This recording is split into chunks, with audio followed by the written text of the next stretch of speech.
बिस्मिल्लाहिर्रहमानिर्रहीम। अस्सलामुअलैकुम। मैं हूँ फ़हीम अख्तर, एक और व्लॉग के साथ हाज़िर खिदमत हूँ। इस व्लॉग में बात होगी अपोजिशन जमातों के इत्तेहाद की, जो कि टूट फूट का शिकार हो चुका है। एक बार फिर रहबर कमेटी जो अपोजिशन की बनाई गई थी वो टूट गई है। रहबर कमेटी के टूटने की वजूहात भी सामने आ गई हैं और आज रहबर कमेटी का जो इजलास हुआ है उस इजलास की अंदरूनी कहानी भी आपके साथ शेयर करेंगे। आपको याद होगा नाजरीन, जब चेयरमैन सेनेट सादिक संजरानी के ख़िलाफ़ तहरीक अदम एतमाद लाई गई तो उससे पहले जब नैब की जानिब से कुछ कार्रवाइयाँ की गईं और इनको गिरफ़्तार किया गया अपोजिशन के कुछ रहनुमाओं को, तो याद होगा आपको अपोजिशन जमातों ने एक APC बुलाई और APC के बाद एक रहबर कमेटी तश्कील दी गई थी। रहबर कमेटी को पहले 3 माह के लिए JUI-FA के सुपुर्द किया गया था, क्योंकि JUI-FA ने इस सारी प्रोसेस को इनिशिएट किया था और ये कहा था कि जो रहबर कमेटी होगी ये हमारी रहबरी करेगी। जो रहबर कमेटी फ़ैसले करेगी उसको मिनवन सारे जो अपोजिशन की जमातें हैं वो तस्लीम भी करेंगी और उस पर अमल दरामद भी करेंगी। फिर हमने देखा रहबर कमेटी ने जो है वो चेयरमैन सेनेट सादिक संजरानी के ख़िलाफ़ तहरीक अदम एतमाद लाने का ऐलान किया। फिर जी उम्मीदवार भी इन्होंने बना लिए कि तहरीक अदम एतमाद कामयाब हो जाएगी तो फिर हमारे चेयरमैन सेनेट के लिए जो उम्मीदवार होंगे वो नेशनल पार्टी के मीर हासिल बिजंजो मरहूम होंगे, जो कि अब उनकी कुछ अर्सा पहले वफ़ात हुई है, लेकिन उस वक्त उनको उम्मीदवार भी बनाया था। फिर वो कहते हैं कि हज़ारों ख्वाहिशें ऐसी कि हर ख्वाहिश पर दम निकले, बहुत निकले मेरे अरमा फिर भी कम निकले। तो इस शेर के मिस्दाक रहबर कमेटी को पहले ही अपने इम्तिहान में बुरी तरह से नाकामी हुई, नाकाम हुए, फेल हुए। यानी कि चेयरमैन सेनेट सादिक संजरानी बच गए, उनके ख़िलाफ़ तहरीक अदम एतमाद नाकाम हुई और वो जो ख्वाहिश थी रहबर कमेटी के कि हमारा चेयरमैन होगा, हमारा डिप्टी चेयरमैन होगा, या ज़ाहिर डिप्टी चेयरमैन तो उनका अभी भी अपना है सेनेट के, लेकिन चेयरमैन ना बन सके, तो रहबर कमेटी अपने पहले इम्तिहान में शदीद नाकाम हुई। दूसरा इम्तिहान उनका था, आपको याद होगा 2019 में आज़ादी मार्च निकाला गया था मौलाना फजल रहमान की जानिब से, और वो आज़ादी मार्च भी रहबर कमेटी ने उसकी रहबरी करनी थी। लेकिन रहबर कमेटी रहबरी तो ना कर सकी, लेकिन उसका नाम पड़ गया रहज़न कमेटी, यानी कि रहबरी नहीं करनी। रहबर का जो उलट है, जो मुखालिफ है, या जो जिसे कह सकते हैं कि जो उसके अगेंस्ट जो लफ्ज़ इस्तेमाल होता है वो है रहज़न, तो इसको नाम रहज़न कमेटी पड़ गया। और आपको याद होगा जो आज़ादी मार्च हुआ था तो रहबर कमेटी के अंदर इख्तलाफात पैदा हो गए थे।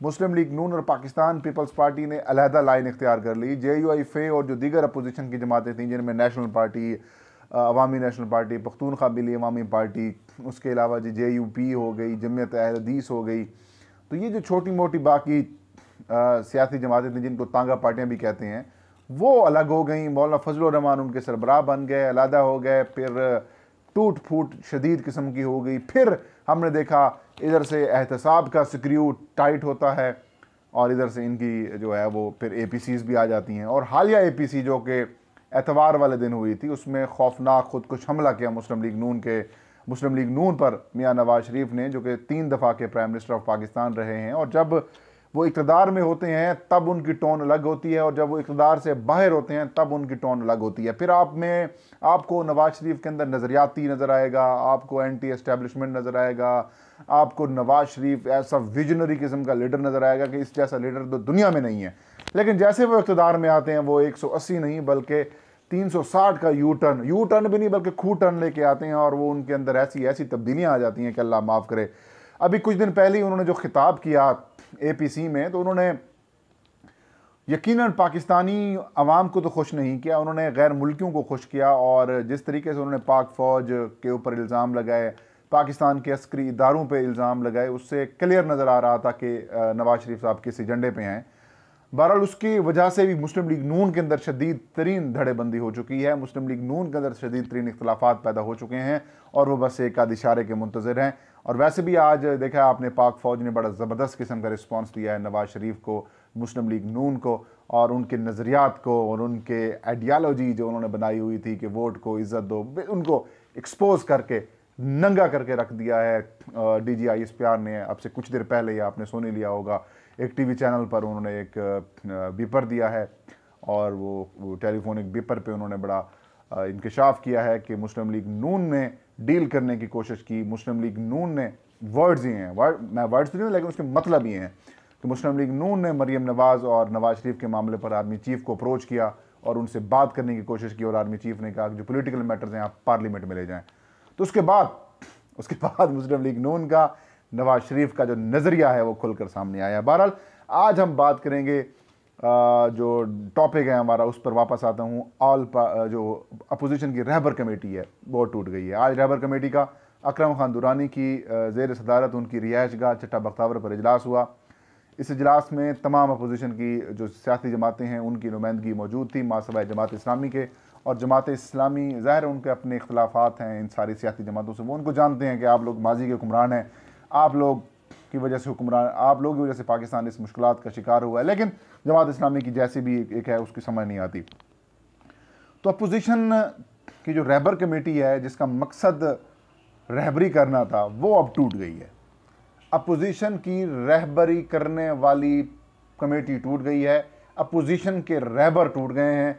आज जो इजलास हुआ उस इजलास में कुछ मामलात पर गौर किया गया। ऑल पार्टीज़ कॉन्फ्रेंस के एलामिये और एक्शन प्लान के ऊपर कुछ डिसीजंस लेने थे कि आज किसको हम सरबराह बनाएं। मौलाना फजलुर रहमान को जो वो पाकिस्तान डेमोक्रेटिक मूवमेंट बनाई जा रही है या उसको अभी तश्कील दिया जाना है, क्या हम यानी कि मौलाना फजलुर रहमान ख्वाहिश रखते हैं। और आज हमने देखा कुछ टीवी चैनल्स के ऊपर उन्होंने एक खबर ये चलवाई भी सही कि मौलाना फजलुर रहमान को पाकिस्तान डेमोक्रेटिक मूवमेंट का सरबराह बनाने का फैसला कर लिया गया। बाद में हमने देखा, हमारी बात हुई नैयर हुसैन बुखारी से, पाकिस्तान पीपल्स पार्टी के रहनुमा हैं, उनसे बात हुई तो उनका कहना था कि ऐसी कोई बात नहीं हुई, कोई सिफारिश ऐसी हमने जो है वो नहीं की। हमने सिर्फ ये मामला देखा है कि पीटी जो रहबर कमेटी का मैंडेट था वो अब ख़त्म हो चुका है, अब रहबर कमेटी ख़त्म कर दी जाए और उसे ख़त्म कर दिया गया। और रहबर कमेटी ने कहा है कि सारा फैसला जो है वो PDM का स्ट्रक्चर क्या होगा, सूबों के ऊपर क्या स्ट्रक्चर होगा, पाकिस्तान भर में कि कौन उसका हेड करेगा, इस सारा फैसला जो है वो अब अपोजिशन की जो ऑल पार्टीज़ कॉन्फ्रेंस कुछ दिन तक होगी वो करेगी। लेकिन मेरे ज़राए हम नाज़रीन वो ये बता रहे हैं कि पाकिस्तान पीपल्स पार्टी को मौलाना फजलुर रहमान की एक्टिविटीज़ के ऊपर शदीद किस्म के तहफ़्फ़ुज़ात और ख़दशात हैं।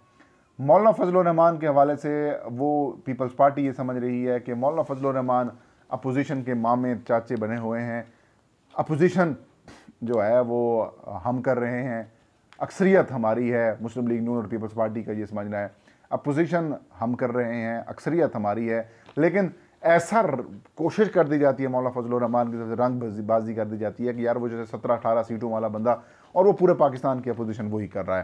तो जो अपोजिशन में जो रोल है वो मुस्लिम लीग नून और पाकिस्तान पीपल्स पार्टी जो है वो मौलाना फजलुर रहमान से वापस लेना चाहती हैं और हकीकत में भी यही है।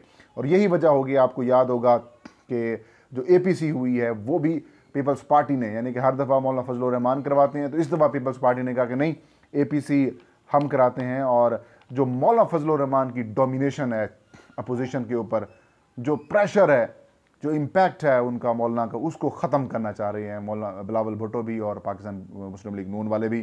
तो अब यही वजह है कि मुस्लिम JUIFA की जानिब से आज कुछ स्टोरीज पेस्ट की गई हैं, फीड की गई हैं कि मौलाना फजलुर रहमान को जो PDM है यानी कि पाकिस्तान डेमोक्रेटिक मूवमेंट उसका हेड बनाने का फैसला कर लिया गया। लेकिन बाद में हमने देखा नैयर बुखारी ने खुलकर इस मामले की तरदीद की है, कहते इस प्रोसेस को, इस मामले को जो एक और APC होनी है कुछ दिन तक उसमें डिसाइड किया जाएगा। एक और बड़ा इख्तलाफ भी है वो भी खुलकर सामने आ गया है। पीपल्स पार्टी ने और मुस्लिम लीग नून ने खुलकर मुखालफत की है कि हम असम्बलियों से इस्तीफ़े नहीं देंगे। मौलाना फजलुर रहमान बारहा ये कह रहे हैं कि आप इस्तीफ़े दें। तो एक इस पर भी इख्तलाफ शुरू हो चुका है और तहरीक की क़यादत कौन करेगा उसके ऊपर भी वैसे इख्तलाफात शुरू हो चुके हैं। तो अब सरबराही से लेकर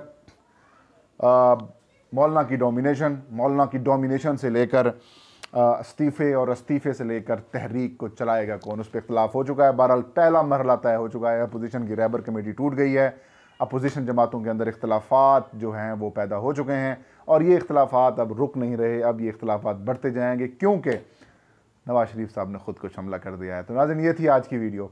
इंशाअल्लाह नेक्स्ट वीडियो में नई खबर और नए इशू के साथ हाजिर खिदमत होंगे। तब तक फ़हीम अख्तर को दीजिए इजाज़त। अपना और अपने चाहने वालों का ढेर सारा ख्याल रखें। अल्लाह हम सब का हामी और नासिर हो।